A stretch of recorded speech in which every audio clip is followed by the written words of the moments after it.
অকটেনের মধ্যে পানি তুই আমার নাম নিম্নি করে এই যে দেখেন এই যে অকটেন দিছে পাম্পের থেকে আমার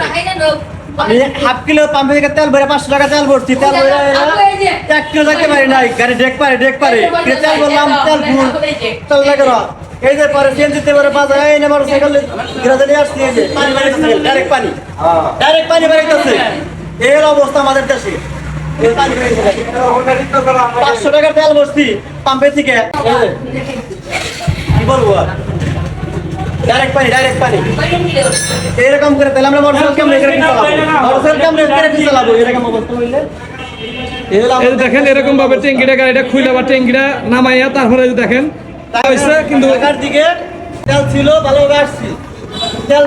ভরার পরে আমি হাত কেউ যাইতে পারি নাই ডেক পারে খেলে গাড়ি ডেক পারে ডাইরেক্ট পানি বলে দেয় তেল টাকা দেওয়া যে তেল বইরার যা যে পানি ভরতে হয় মোটরসাইকেল না চলে তাহলে ভাই আমরা যাবো কোথায় যাবো তাই সকলে সচেতন থাকবেন যে কোনো পাম্পে থেকে তেল ভরবেন না আমার মতো বিপদে পড়বেন না ঠিক আছে।